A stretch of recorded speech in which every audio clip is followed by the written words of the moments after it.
Now we're going to hear from a couple. This is the first time in my experience here that we've had a couple come up and do this together. So I invite Jeff Caldwell and Simona Arcan to come forward.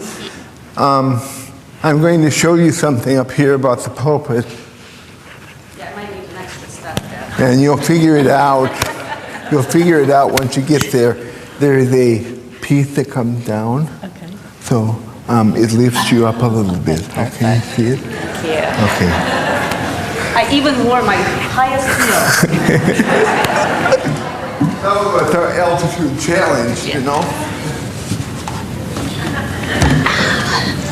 Oh, that's better. This is the bad part.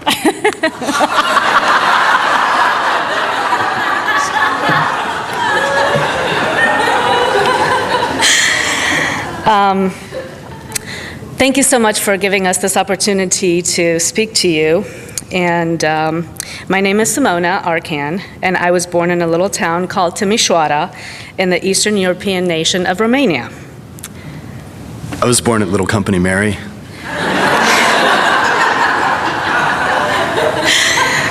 I grew up under a dictator in a volatile communist government where you weren't allowed to speak out publicly, and your religion was monitored.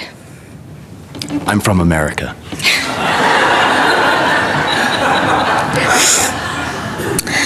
I was raised Romanian Baptist by a mother who was of Romanian Orthodox faith and a father who was Baptist. And I grew up here in this church. So, growing up in America as a child of professionals with communists breathing down our necks, and also part of a mixed religion, we didn't really attend any sort of religion or follow religion. But once we immigrated to the US when I was 13, we started attending my father's side of the family, which was Romanian Baptist. And we found this really wonderful church that really reminded me of just love and peace and acceptance. And so when I was 16, we converted to that church, and it was a Romanian Baptist church.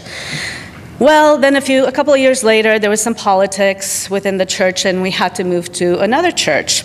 Well, now we actually went to a very fundamentalist Romanian Baptist church, which basically, as a Christian youth, I was constantly told that the world, or the heathens as they call them, thought that being a Christian, you couldn't have any fun. And so they would constantly tell us, bring your friends into our Christian activities and show them that you can have fun and be a Christian as well. Well, I was a little goth at that time, and one of my best friends was kind of like that too. And so, however, she grew up in a family where her father was Muslim and her mom was an atheist. So of course they split up, so she really didn't have any sort of religious background. So I invited her to one of our Christmas caroling activities, and I knew how to show up at church without my goth makeup, but she didn't. So she showed up in full regalia. And so we were told that we can't go caroling because we would scare the congregation that we were caroling to. Well, that was a really eye-opening experience for me, and I just realized how hypocrite that particular church was, and it had a huge impact on my faith and made me almost lose my faith. Well, then I moved around a bunch for school in Alabama and Louisiana, and I tried to find another church, and I never really found a church that was just as comfortable as the one that I grew up in. And so I always felt guilty about not going to church. I heard my mother's voice, "You will never be blessed if you do not go to church every Sunday. Why do you not read your Bible every day?" So I already felt guilty, and that made me feel even guiltier. And then one day, I attended an AA meeting at the Betty Ford Clinic, and it's not for what you think. I was actually in medical school at USC for those Trojans out there.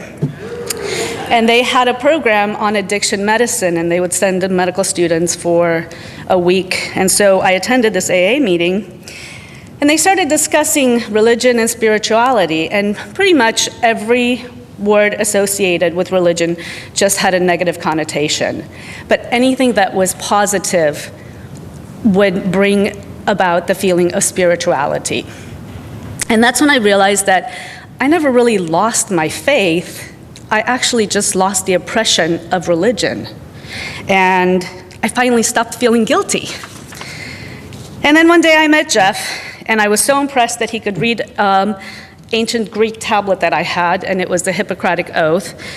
And of course, the rest of is history. And with him, I started attending MBCC. And we were married here in 2006. And for the first time in years, I found the love and acceptance that I had lost in my teens. And I finally found my new church home. So thank you.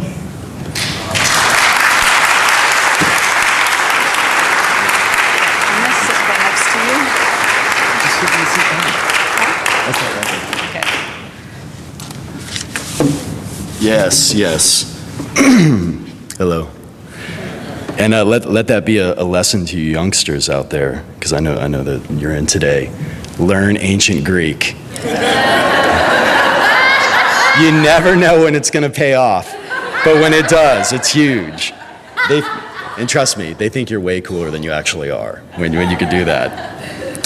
But I actually did translate the Hippocratic Oath, and was struck by the underlying message that it had, not just for people practicing in the medical community, but for the community as a whole in the ancient times. And what it actually says is, Omnumai apolaponon iatron. That would be the Greek, of course. It's like, hey, here's Apollo, and to my deity, Apollonia, blah, blah, blah, blah, blah. To hold him who has taught me this art as equal to my parents, and to live my life in partnership with them. And if he is in need of money, to give him a share of mine, and to regard his offspring as equal to my brothers. I will apply the dietetic measures for the benefit of the sick according to my ability and judgment, and I will keep them from harm and injustice. I spent my formative years here at this church, a place of sanctuary from harm and injustice, which is such a contrast to the experience of my wife's upbringing with her different ecumenical adventures. But before 7th grade, we moved to another community that is about as polar opposite of the South Bay as possible. Definitely not the beach, definitely not a community of acceptance and love that I had grown up with here at the Manhattan Beach Community Church. And as a teenager in this environment, all I saw was people practicing what I felt was an unjust faith, because I was exploring my own faith. And what I seemed to see from, my angst eye was just hypocrisy, demonizing, stubbornness, and exclusion. Well, like any good jaded teen that listened to too much punk rock, I found myself with a tremendous amount of angst directed toward the people of this community and what I, in my naivete, believed was their unjust faith. And it drove me crazy. Oh, it irked me so bad to see what I perceived as hypocrisies. And so that ultimately led me to a degree in philosophy and ancient history, because my purpose was to not only have all the facts of the historical times, but I was going to have the theory too. I mean, they didn't even know anything about the Council of Nicaea, which that would be like a pastoral joke. Anyway, ancient history. But you know what? When you study ancient history, they also make you study ancient Latin, not just ancient Greek. And I fell in love with this expression that I read about from Marcus Aurelius, the ancient Roman emperor and poet, writer as well. And the expression is amor fati. And what it translates into is a love of one's fate. Not only did Marcus Aurelius discuss this, but my newfound philosophical hero, Nietzsche, discussed this as well. And now if you're trying to uproot somebody's Christian faith, there is no better philosopher than Nietzsche, Because this is the guy that says, God is dead, God remains dead, and he's dead because you killed him. It's pretty extreme stuff, but he's wrote in prose that was so beautiful about this idea of accepting your life and accepting your fate. And he said, I want to learn more and more to see as beautiful what is necessary in things. Then I shall be one of those things that makes things beautiful. Amor fati, let that be my love henceforth. I do not want to wage war against what is ugly. I do not want to accuse. I don't even want to accuse those who accuse. Looking away shall be my only negation. And all in all, on the whole, someday I wish to only be a yes-sayer. Yes-sayer, don't get carried away, wife. But love and acceptance, and accepting the world and fate as you're looking for it. So when I came across this wonderful passage and was starting to look, was I looking at things in an ugly light as opposed to seeing the beauty in different things, in people's faith?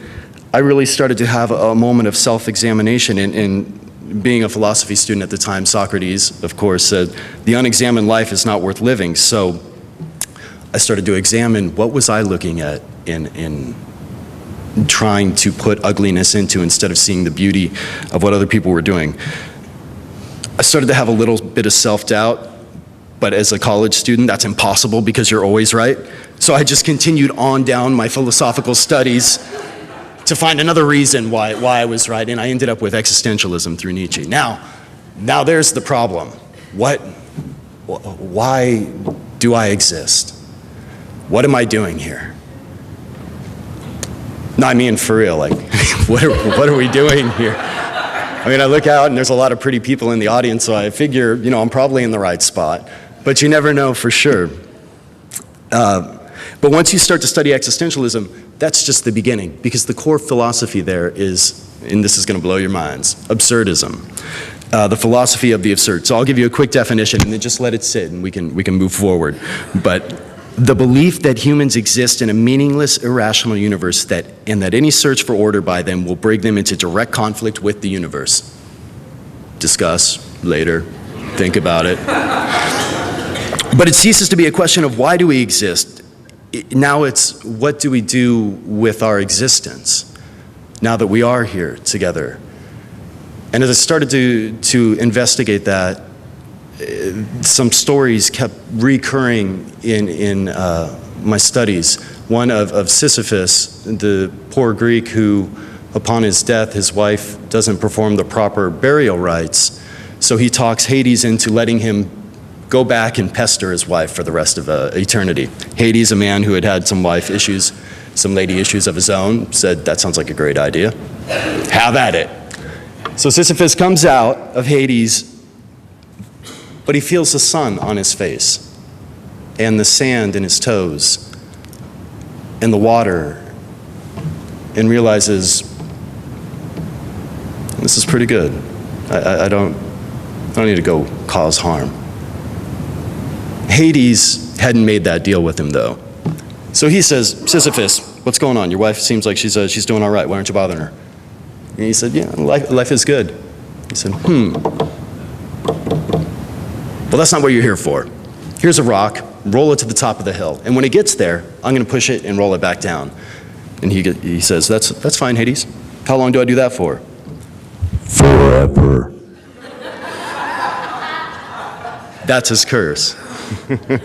And it's funny because Simone de Beauvoir, the great French philosopher, she compares it to domesticity. She says, few tasks are more like the torture of Sisyphus than housework. With its endless repetition, the clean becomes soiled, the soiled is made clean over and over, day after day. And then I remember the story of Job, who was caught in the worst contest of all time to renounce his faith. So in an attempt to get him to give up his faith and to renounce it, the adversary, the devil, takes away 500 of his ox, 500 of his donkeys, 7,000 of his sheep are burned up from a fire of God that came from the sky. 3,000 camels stolen by the Chaldeans, the house of his firstborn destroyed by a mighty wind, killing all of his 10 children. And that was just on the first day of the contest. After that, he doesn't curse God, but instead he shaves his head, tears his clothes off, and says, "Naked I came out of my mother's womb, and naked I shall return. The Lord has given, the Lord has taken away. Blessed be the name of the Lord." So then he gets smited with boils and disease. Even his wife tries to prompt him to curse God. But Job answers, "Shall we indeed accept good from God and not accept adversity?" And this is even with the death of his children. I'm blessed enough to have friends all over this amazing planet. Some of them are not in as safe a place as we are.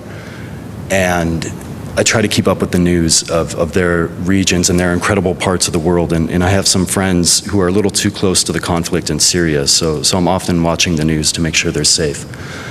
And I recently came across a news article with the image of a woman standing in front of the rubble of a building after a bombing, looking for her child. And I started to think about what it's like to be a child, the innocence, the excitement about everything you see. Everything's new and fresh and just tons of energy, and the purity that goes with that. Matthew even proclaims in the Bible that Jesus said, "Unless you are converted to become like the children, you will never enter the kingdom of heaven." And I think of what that child must have been experiencing that moment that the great fire from the sky came, and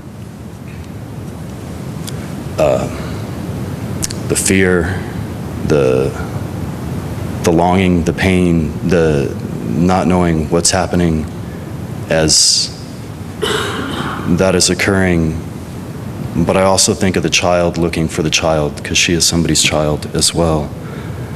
And the pain in her heart, in the loss of not knowing where this most beautiful love that you have with your own child could be, and the fear in her soul when you lose what John speaks about in the New Testament is whoever is without love does not know God, for God is love. And to have that loss occur.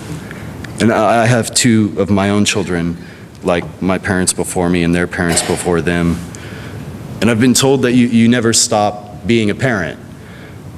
But I think sometimes maybe we forget to be more like children. And I don't know why I was blessed to have been born in this church, in this city, in California, America, Earth. But amor fati, loving one's fate. I'm just one of billions of children who, when we see beautiful things, want to be the ones who make things beautiful. And I learned that here, and I continue to learn that here at the Manhattan Beach Community Church. You know, God eventually tells Job, "Hey, I don't remember you being here when I made all this."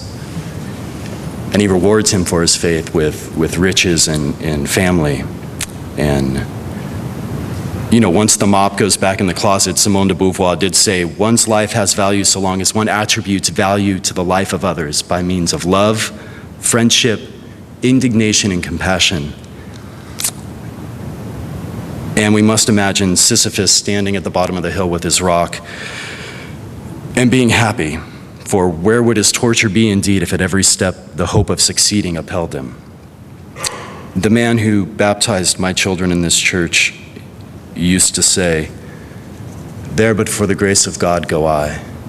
And another immensely beautiful being reminds me constantly that it's a great day to be alive.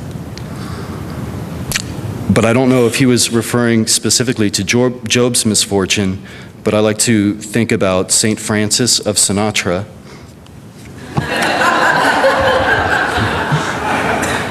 who said, you gotta love living, because dying's a pain in the donkey.